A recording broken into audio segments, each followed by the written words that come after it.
Bom, pessoal, vamos para mais uma aula de juros, dessa vez juros compostos. A aula anterior foi sobre juros simples, agora vai ser sobre juros compostos. Qual é o comportamento dos juros compostos? Qual é a diferença dos juros compostos para os juros simples? O sistema de capitalização em juros compostos, que é o sistema que a gente vive, né? O sistema que a gente utiliza no dia a dia, tanto para comprar quanto para cobrar, né? Cartão de crédito, financiamento de imóvel, financiamento de carro, financiamento do que você quiser. O sistema de capitalização é de juros cumulativos. A gente chama também de juros sobre juros. É assim que funciona. Os elementos são basicamente os mesmos. Aqui a gente tem o capital, que é o valor inicial. Aqui a taxa. Pode ser ao mês, ao dia, ao semestre, ao ano. Aqui o tempo, que são os períodos. Aqui é o montante, que é o valor final. Montante é o valor final.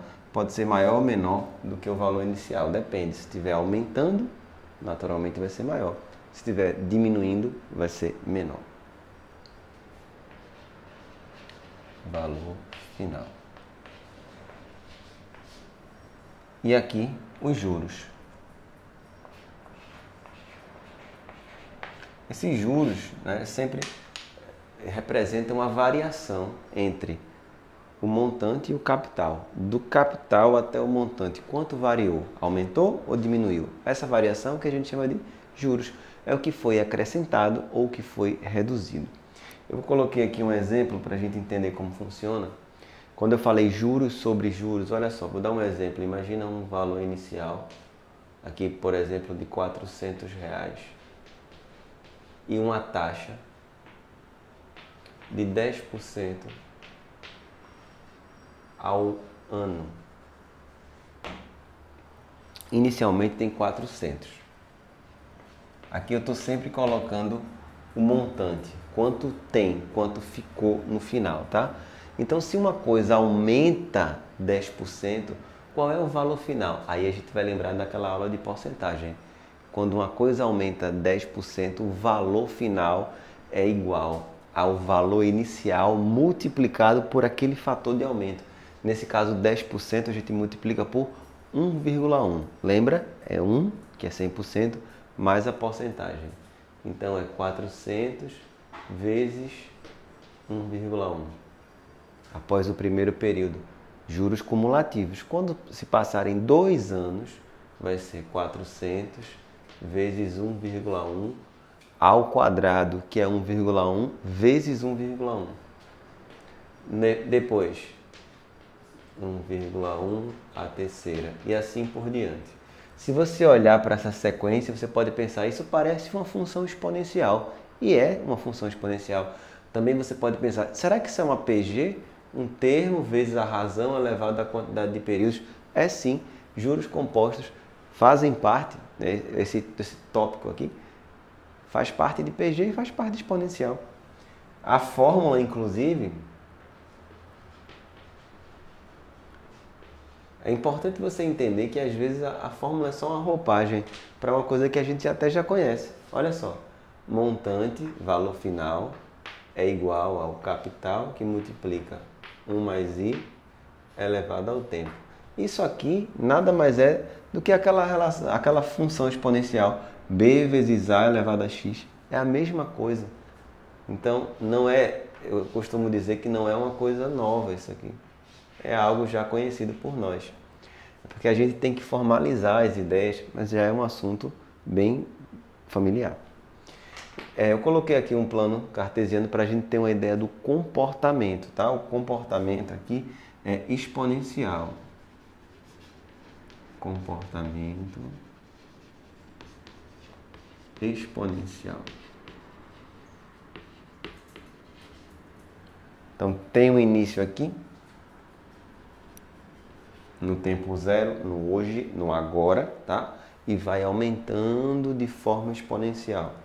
A gente fazer uma modelagem seguiria mais ou menos esse padrão, uma curva exponencial.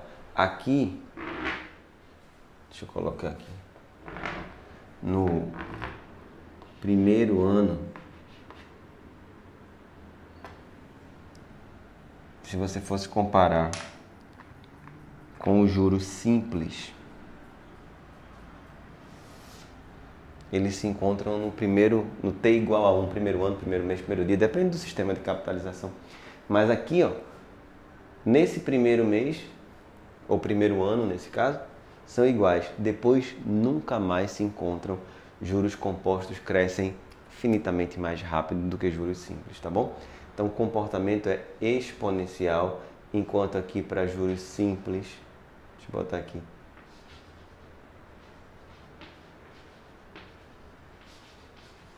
juros simples, o comportamento é linear. Basicamente a gente vai usar essa fórmula aqui para juros compostos e vamos ver como é que elas são aplicadas, tá bom? Se liga nas questões que eu vou fazer agora, mas eu tenho certeza que o raciocínio já é bem conhecido. Se você estudou exponencial ou estudou PG, isso aqui você tira de letra, tá bom? Se liga nas questões. Vamos fazer aqui a questão número 4.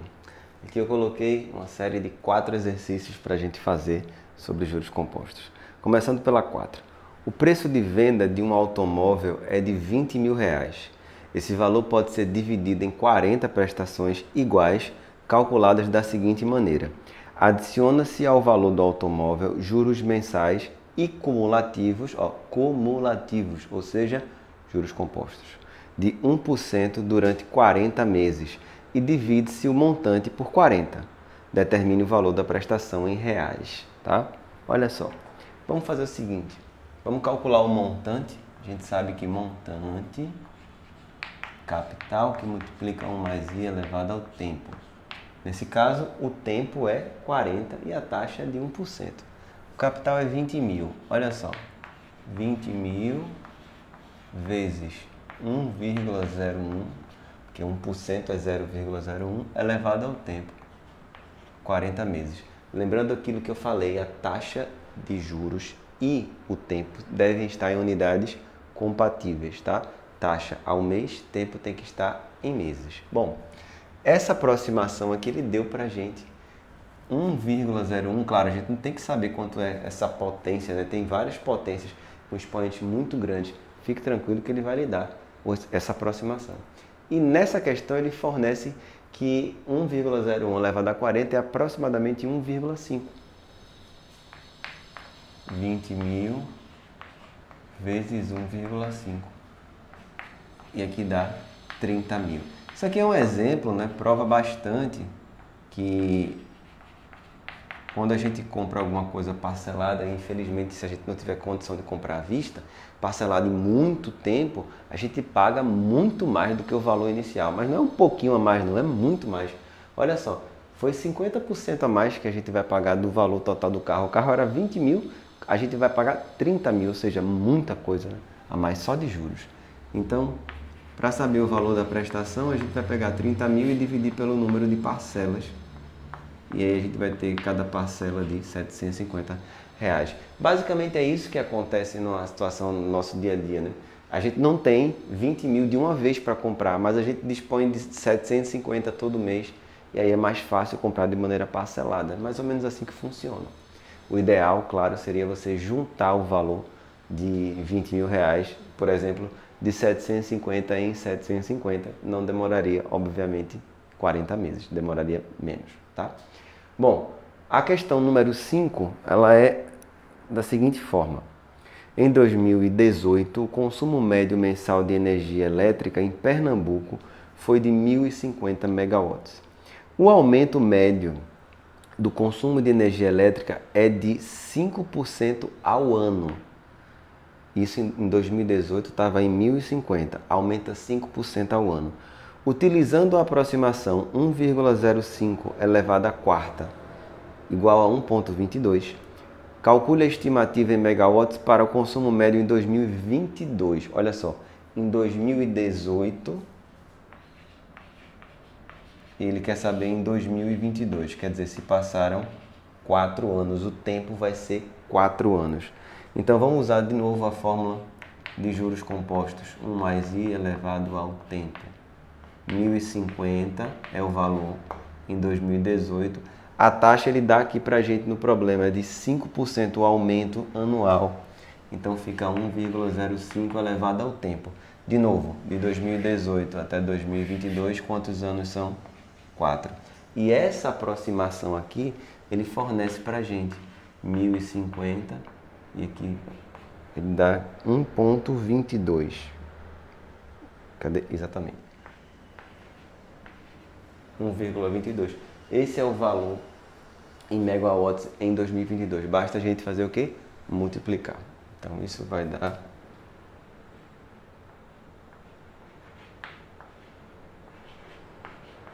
1.281. É o montante. Resolvido esse problema também. Vamos para o sexto. Júnior investiu um total de R$ 1.200. Parte na poupança, parte no fundo de investimentos. A poupança rendeu 0,5% ao mês e o fundo de investimentos rendeu 0,6% ao mês.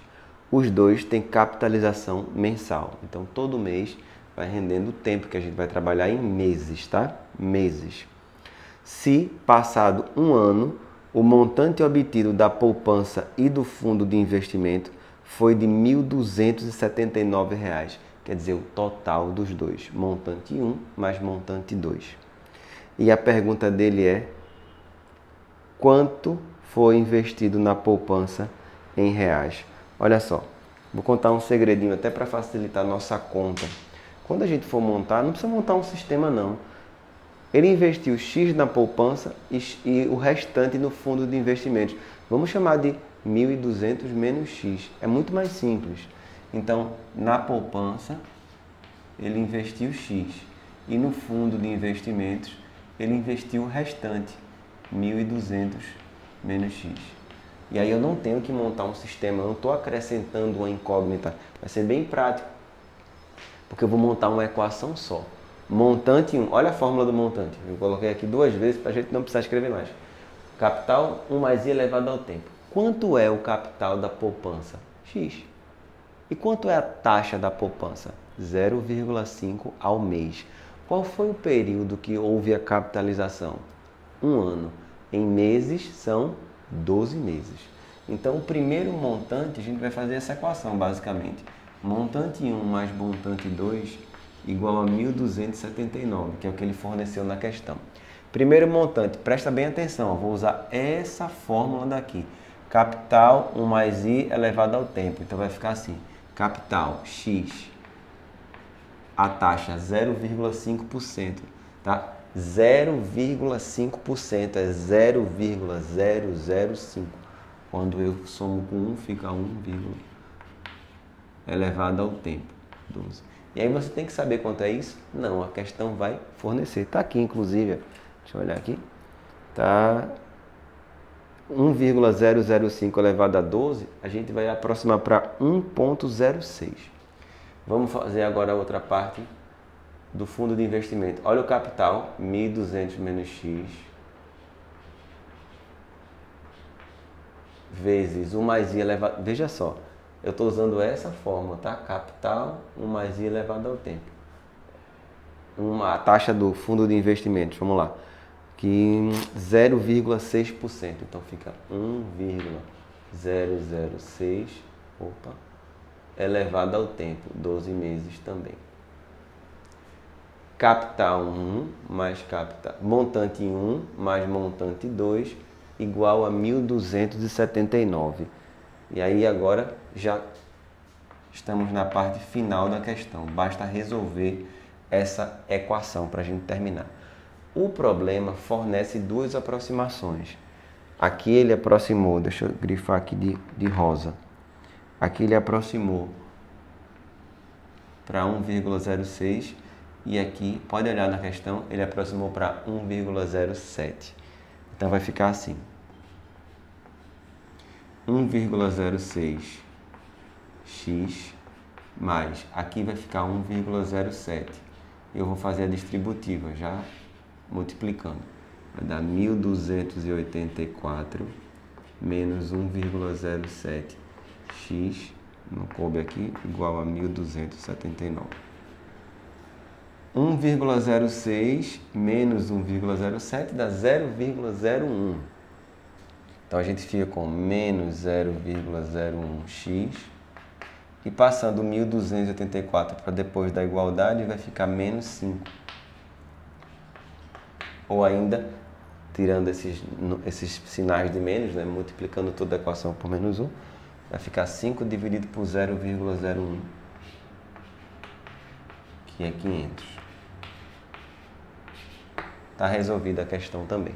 Então ficou aí pequenininho porque eu fui aqui, a gente foi esperto, né? Chamou de x e 1.200 menos x. Não precisa chamar de x e y, fazer um sistema, a conta sai muito mais rapidamente aí. Depende muito da maneira como você vai chamar os elementos, tá? É bem mais interessante chamar de uma forma mais inteligente. E aí, vamos embora a 18. Diz assim: pensando em montar seu próprio consultório, Natália começou a economizar desde que entrou no curso de medicina. Ao passar no vestibular, ela ganhou R$5.000 dos seus pais e os aplicou a uma taxa de 0,5% ao mês a juros compostos. Além disso, mensalmente, ela depositou R$100 a mesma taxa de juros compostos. Hoje, passados 5 anos, ou seja, 60 meses, qual o montante do rendimento dos 5.000 que ela ganhou dos pais e qual o valor economizado por Natália com as aplicações mensais? São duas situações aí, tá bom? Primeira coisa, o dinheiro que os pais deram para ela é muito mais rápido de fazer, que a gente não tem que nem pensar muito, né? Aplicar direto a primeira parte, montante, capital, vezes a taxa 1,005, a taxa é 0,5% ao mês, já fica exatamente igual a isso aqui. Elevado ao tempo. Qual é o tempo que ele fala? 60 meses. E a aproximação ela dá pra gente aqui. Aproxima para 1,35. Isso aqui dá 6.750. Significa... Por isso que a gente sabe muitas vezes que aplicar na poupança não é tão legal, porque os juros são muito baixos. E aí, como você não vai mexer no dinheiro, vai crescer, obviamente, mas vai crescer muito devagar. Às vezes cresce menos que a inflação e aí você pode desvalorizar o dinheiro que você deixou lá. Então, passados aí 5 anos, ela vai ficar com 6.750. A outra situação é um pouco mais interessante, porque ela não tem muito dinheiro para investir de uma vez, mas ela pega R$100 todo mês e vai aplicando. Aí eu quero mostrar para vocês, olha só o comportamento. Inicialmente, ela tem R$100. No mês seguinte, vou fazer uma escadinha aqui, eu acho que vai ficar mais fácil. No mês seguinte, olha o que acontece. Ela chega lá no banco e deposita mais R$100. Só que tinha 100 do mês passado, não é verdade?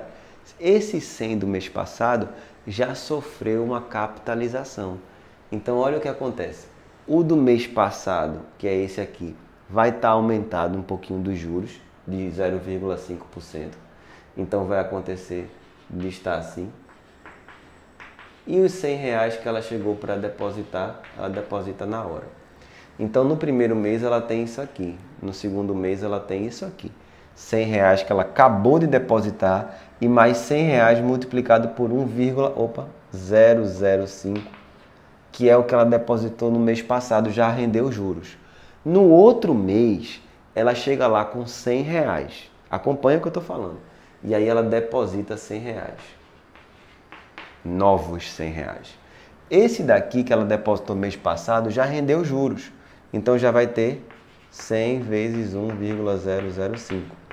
E esse daqui que ela depositou lá no primeiro mês vai render juros de novo. Então aplico de novo aqui, vai ficar 100 vezes 1,005 ao quadrado. Vamos ver no outro depósito. O que é que vai acontecer? Natália vai lá ao banco, deposita R$100. Então vai ter R$100. Esse aqui que ela tinha depositado no mês anterior já vai ter capitalizado, correram alguns juros. Esse aqui, que foi no segundo mês, já vai ter capitalizado também, então vai ficar 1,0. Estou engolindo um zero direto aqui. 1,005 elevado ao quadrado. E esse aqui, que é o depósito mais antigo, já vai ter capitalizado também mais uma vez. Então vai ficar 1,005 elevado ao cubo. E assim por diante, beleza? Se você observar com carinho, você vai perceber que essa soma aqui, 100 vezes 1,005, 100 vezes 1,005 ao quadrado, 100 vezes 1,005 ao cubo, é uma PG, tá? Progressão geométrica.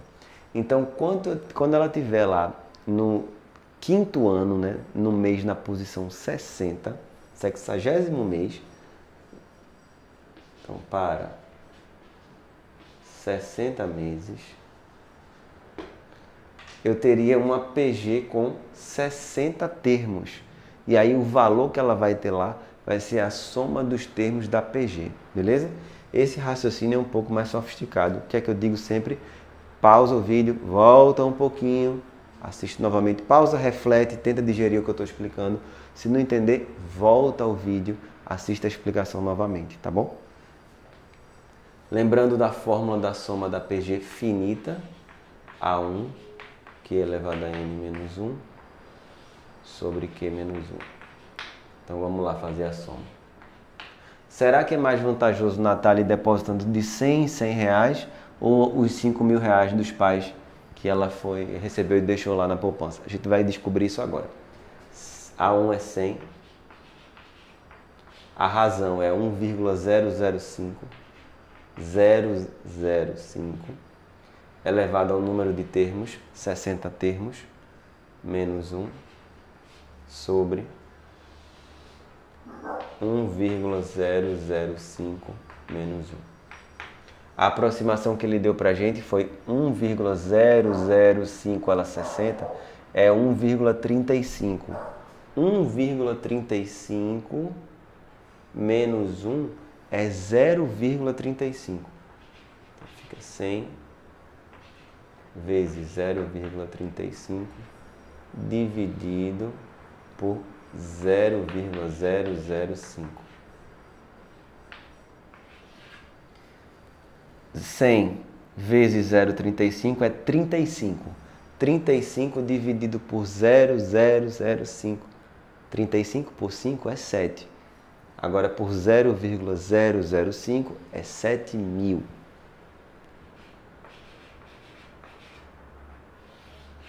Fica só uma dica na continha, tá? 35 por 5 é 7, 35 por 0,5 é 70, 35 por 0,05 é 700 e assim por diante, tá bom? Então olha só, é mais vantagem depositar 100 reais todo mês do que deixar 5.000 de uma vez, tá certo? Aqui ela ficou com 7.000 e aqui 6.750, beleza? Finalizamos essa parte de juros compostos, espero realmente que todo mundo tenha entendido e gostado da explicação, tá bom? Até a próxima!